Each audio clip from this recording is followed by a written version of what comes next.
रामायण उत्सव प्रत्येक वर्ष बैसाख महीने में रामायण अर्थात रामायण का आयोजन चमोली के जोशीमठ ब्लॉक के सलड़ू, डुंगरा व सेलंग गांवों में किया जाता है। इस उत्सव के दौरान पात्र और केमू यानी कि सहतूत की लकड़ी से कलात्मक मुखौटे लगाकर रामलीला के प्रसंगों का लोक नृत्य शैली में प्रस्तुतिकरण किया जाता है।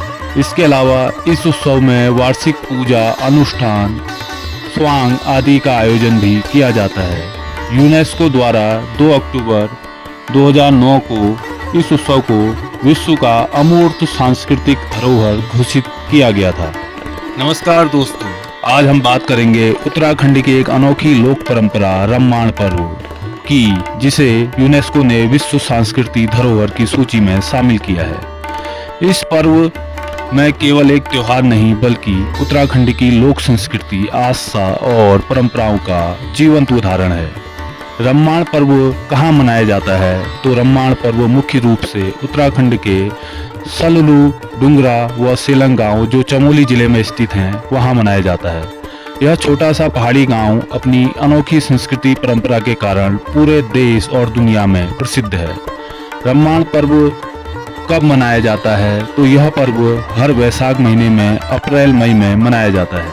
आमतौर पर यह उत्सव वैशाख संक्रांति के आसपास शुरू होता है और कई दिनों तक चलता है। इस दौरान पूरे गांव में उत्सव का माहौल रहता है और दूर दूर से लोग इसे देखने आते हैं। रामायण यानी कि रामायण पर्व क्यों मनाया जाता है? तो रामायण पर्व मुख्य रूप से भगवान भूमियाल देवता की पूजा और आशीर्वाद प्राप्त करने के लिए मनाया जाता है। स्थानीय मान्यताओं के अनुसार भूमियाल देवता गांव के रक्षक देवता हैं, जो गांव की रक्षा करते हैं और लोगों को सुख समृद्धि प्रदान करते हैं। इस पर्व के माध्यम से लोग देवता के प्रति अपनी श्रद्धा व्यक्त करते हैं और साथ ही अपनी लोक संस्कृति और लोक परंपराओं को जीवित रखते हैं। रामायण पर्व कैसे मनाया जाता है? तो रामायण पर्व की सबसे खास बात इसकी नाट्य और लोक नृत्य परंपरा है। इस दौरान गांव के लोग विभिन्न पात्रों का रूप धारण करके लोक नाट्य प्रस्तुत करते हैं। इस उत्सव में कई तरह की झांकियां और नृत्य होते हैं, जिनमें प्रमुख नृत्य है मुखौटा नृत्य, लोकगीत और लोक नृत्य तथा पौराणिक कथाओं का मंचन। इन प्रस्तुतियों के माध्यम से देवताओं, वीरों और लोक कथाओं की कहानियां दिखाई जाती हैं। कलाकार पारंपरिक पोशाक और मुखौटा पहनकर नृत्य करते हैं, जो इस पर्व को और भी आकर्षक बनाते हैं।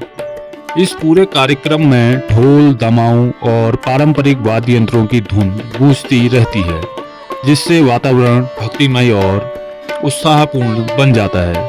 रामायण पर्व की खासियत, रामायण पर्व की सबसे बड़ी विशेषता यह है कि यह केवल धार्मिक उत्सव नहीं बल्कि लोक नाट्य, संगीत, नृत्य और परंपराओं का अनूठा संगम है। इसी विशेषता के कारण वर्ष 2009 में इसे यूनेस्को ने इसे मानवता की अमूर्त सांस्कृतिक धरोहर के रूप में मान्यता दी। रामायण पर्व उत्तराखंड की लोक संस्कृति का जीवंत प्रतीक है।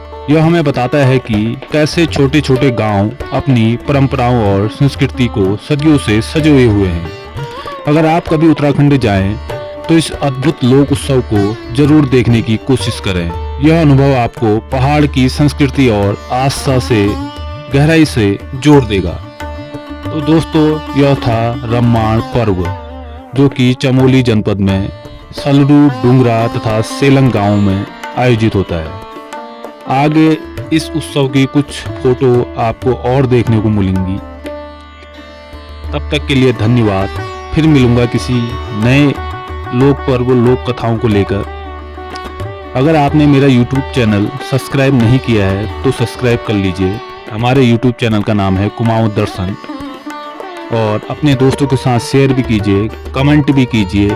फिर मिलता हूँ किसी नई रोचक वीडियो के साथ। तब तक के लिए धन्यवाद। जय देवभूमि, जय उत्तराखंड।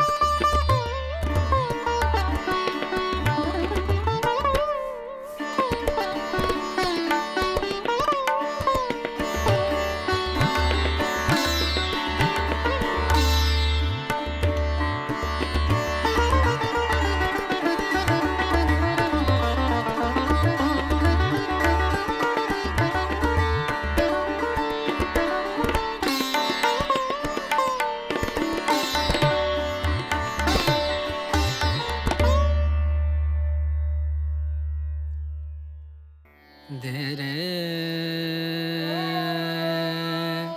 रे ना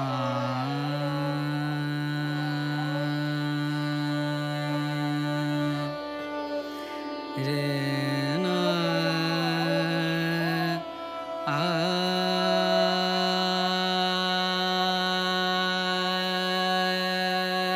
रे दे ना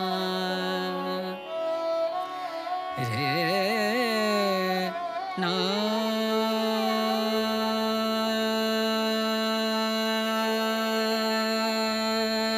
रे ना रे ना दे रे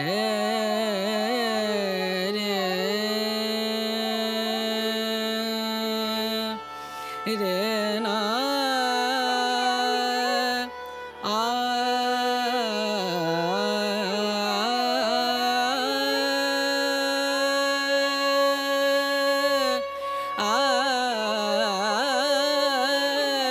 रे ना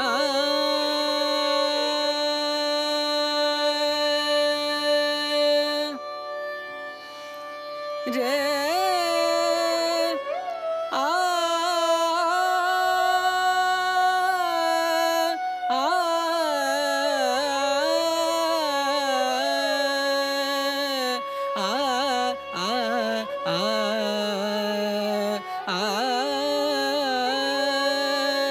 रे ना दे